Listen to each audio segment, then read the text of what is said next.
Global capacity centres కి hub గా మారుతోంది ఇండియా.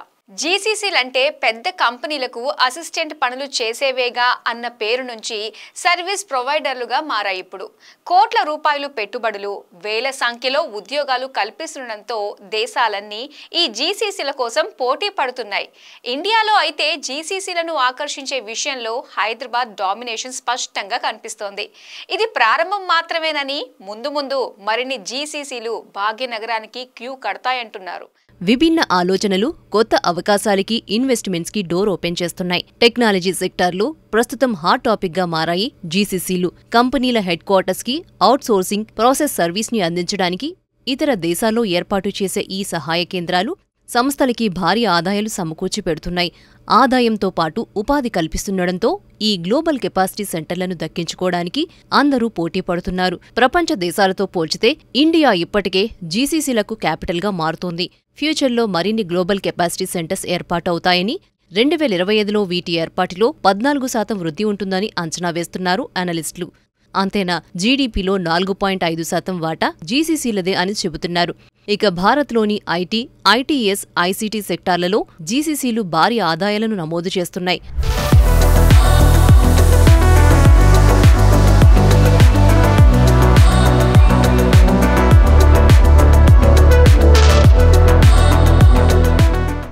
ఐటీ, ఐటీఎస్, ఐసీటీ సెక్టార్ల ఆదాయాలు 2019-20లో $85.9 బిలియన్ ఆదాయం ఉండగా 2020-21లో 12% వృద్ధితో $96.2 బిలియన్, 2021-22లో 23.5% వృద్ధితో $118.8 బిలియన్, 2022-23లో 19.1% వృద్ధితో $141.5 బిలియన్, 2023-24లో 10.8% వృద్ధితో $156.8 బిలియన్, 2024-25లో 13.8% వృద్ధితో $178.46 బిలియన్ ఉండొచ్చని అంచనా వేస్తున్నారు.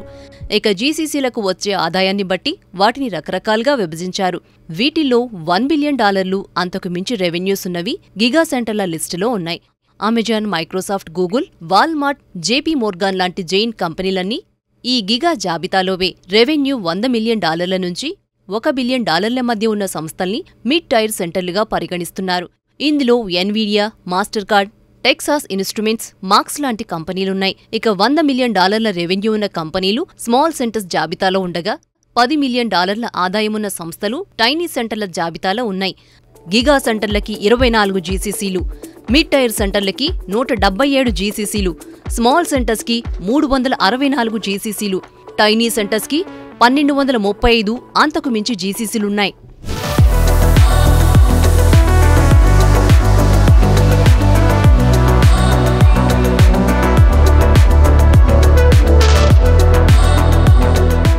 భారత్లో అయితే ఈ జీసీసీల కోసం రాష్ట్రాలన్నీ విపరీతంగా పోటీ పడుతున్నాయి. అయితే సాఫ్ట్వేర్, హార్డ్వేర్ హబ్బులుగా ఉన్న స్టేట్స్ని కాదని హైదరాబాద్ వైపు చూస్తున్నారు ఇన్వెస్టర్లు. ఇక దేశంలోని జీసీసీల్లో 20% హైదరాబాద్ కేంద్రంగా కార్యకలాపాలు నిర్వహిస్తున్నవే. అంతేనా, వారానికో జీసీసీ కంపెనీ హైదరాబాద్లో ఇన్వెస్ట్ చేస్తున్నాయి. దీంతో భాగ్యనగరం జీసీసీ హబ్గా మారడానికి ఎంతో సమయం పట్టకపోవచ్చు అంటున్నారు. మేజర్ సిటీస్ని వెనక్కి నెట్టేసి మరీ హైదరాబాద్ విదేశీ కంపెనీలని ఎలా ఆకర్షించగలుగుతోంది? ఏంటి ఇక్కడి ప్రత్యేకతలు? హైదరాబాద్లో కోకాపేట్ జీసీలకు హబ్గా మారుతోంది. భారతదేశంలో వేగంగా ఎదుగుతున్న జీసీసీలు, వాటి ఆదాయాలు చూస్తే మైక్రోసాఫ్ట్ ఆదాయం 2020లో $4,872 కోట్ల రూపాయలుండగా 2024లో $15,317 కోట్ల రూపాయలుగా ఉంది. డెలాయిట్ కన్సల్టింగ్ రెవెన్యూ 2020లో $6,503 కోట్ల రూపాయలుండగా 2024లో $15,275 కోట్లను టచ్ చేసింది. వెల్స్ ఫార్గో రెవెన్యూ 2020లో $4,252 కోట్ల రూపాయల నుంచి 2024లో $13,426 కోట్ల రూపాయలు నమోదు చేసింది. సిటీ బ్యాంక్ ఆదాయం 2020లో $4,241 కోట్ల రూపాయలు కాగా 2024లో $12,123 కోట్ల రూపాయలు. వాల్మార్ట్ రెవెన్యూ 2020లో $2,000 కోట్ల రూపాయల నుంచి 2024లో $8,665 కోట్ల రూపాయలుగా రికార్డైంది.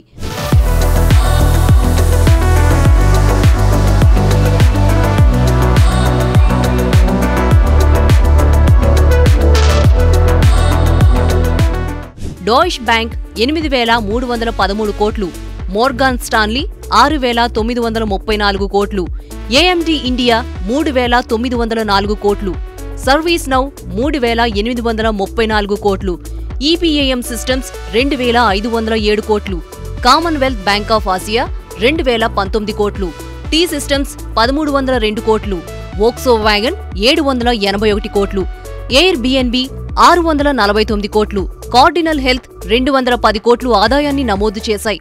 ఇక 520కి పైగా జీసీసీలతో భారత్లో మొదటి స్థానంలో ఉంది ఇండియన్ సిలికాన్ వ్యాలీ బెంగళూరు.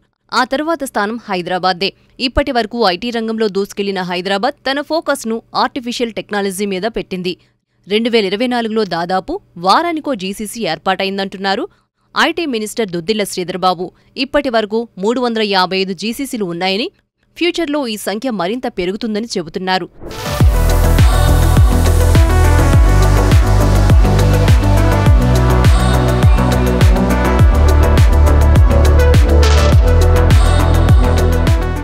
హైదరాబాద్లో ఉన్న కొన్ని జీసీసీల్లో Wells Fargo, GE, Agilisium, Sonoco GCC, Dark Matters technology, McDonald's, Carelon global solutions, HSBC, Providence health care, Citi global services India, Citizens Financial Group, అలాగే ఫార్మా కంపెనీల జీసీసీలను ఆకర్షించడంలోనూ ముందుంది హైదరాబాద్. నగరానికి వచ్చిన ఫార్మా జీసీసీల్లో Eli Lilly, Bristol Myers Squibb, Novartis, Sanofi, Amgen, Roche, Bayer, Merck MSD, GSK, Thermo Fisher Scientific, Medtronic, శాండోస్.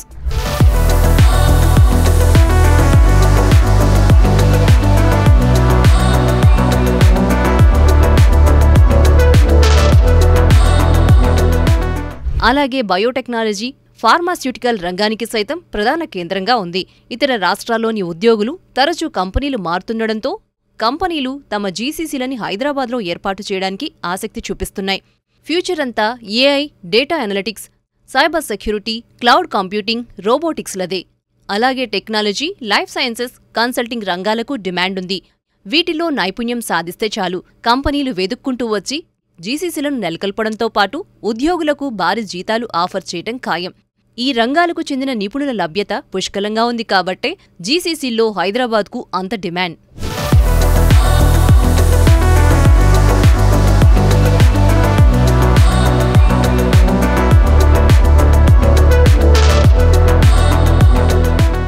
ఇప్పటి వరకు నగరంలో సుమారు 355 జీసీసీలున్న విషయం తెలిసిందే. 2030 నాటికి హైదరాబాద్లో సుమారు 200 మిలియన్ చదరపు అడుగుల గ్రేడ్ ఏ ఆఫీసు సముదాయం అందుబాటులోకి వస్తుందని మంత్రి శ్రీధర్ బాబు ఆశాభావాన్ని వ్యక్తం చేశారు. గతేడాదిలో హైదరాబాద్లో సుమారు 18 లక్షల చదరపు అడుగుల ఆఫీసు సముదాయాన్ని వివిధ సంస్థలు తీసుకోవడం విశేషం. రానున్న రోజుల్లో ఈ సంఖ్య ఇంకా పెరిగే అవకాశం ఉంటుంది కాబట్టి కోకాపేట్ జీసీసీలకు హబ్గా మారుతోంది. ఫలితంగా ఇక్కడి బహుళ అంతస్తుల అపార్ట్మెంట్లకు, ఆకాశ హమ్యాలకు భలే క్రేజ్ ఏర్పడుతుంది. ముఖ్యంగా పౌలోమి పలాజోకు మంచి ఆదరణ లభిస్తుందని ఈ సంస్థ ఆశాభావం వ్యక్తం చేస్తోంది. హైదరాబాద్లో ప్రీమియం గృహాలకు ఆదరణ రోజురోజుకి పెరుగుతోంది. 2023తో పోల్చితే 2024లో ప్రీమియం హౌసింగ్ విభాగంలో దాదాపు 86% వృద్ధి నమోదైంది. 2023లో 32,530 ఇళ్లు అమ్ముడుపోగా 2024లో సుమారు 35,414 ఇళ్లను కొనుగోలుదారులు కొనుగోలు చేశారు. అడ్వాన్స్నిచ్చి రిజిస్ట్రేషన్ చేసుకోని వారి సంఖ్య ఇంకా ఎక్కువే ఉంటుంది. ఈ క్రమంలో హైదరాబాద్లోని కోకాపేటలో ఆకాశ హర్మ్యాలకు క్రమక్రమంగా డిమాండ్ మళ్లీ పెరుగుతోంది. ఎందుకంటే భవిష్యత్తులో కోకాపేట ఓ విదేశీ నగరంగా డెవలప్ అయ్యేందుకు పూర్తి అవకాశముంది. ఈ అంశాన్ని గ్రహించిన ప్రస్తుత ప్రభుత్వం కోకాపేట డెవలప్మెంట్పై ప్రత్యేక దృష్టి సారించింది. ఈ ప్రాంతంలో ఇప్పటికే పౌలోమి పలాజో ఆకాశ హర్మ్యాన్ని ప్రముఖ నిర్మాణ సంస్థ అయిన పౌలోమి ఎస్టేట్స్ డెవలప్ చేస్తున్న విషయం తెలిసిందే. ఈ స్కైస్క్రేపర్ నిర్మాణ పనులపై సంస్థ ప్రత్యేక దృష్టి సారిస్తోంది. 55 అంతస్తుల పౌలోమి పలాజాలో ప్రతి అంగుళం గ్రాండియర్ అండ్ లగ్జరీ అనే చెప్పాలి. లాబీ 5 ఫ్లోర్స్లో ఉంటుంది. ఇందులో ట్రెండింగ్ ఫీచర్ ఏంటంటే 52 అంతస్తుల ఎత్తులో ప్రత్యేకంగా డిజైన్ చేసిన స్విమ్మింగ్ పూల్ ప్రధాన ఆకర్షణగా నిలుస్తుంది. స్కై వ్యూస్ మధ్యలో డైవర్సిటీకి సిసిలైన డెఫినిషన్లా ఉండే హైదరాబాద్ బ్యూటీని అంత ఎత్తులో స్విమ్ చేస్తూ మరింత ఎంజాయ్ చేయొచ్చు. ఇక పలాజా ప్రాజెక్టులో మరో స్పెషాలిటీ డబుల్ హైట్ బాల్కనీస్. ఇలాంటి ఆసక్తికరమైన అంశాల కారణంగా కోకాపేటలోని పౌలోమి పలాజాకు మంచి ఆదరణ లభిస్తోంది.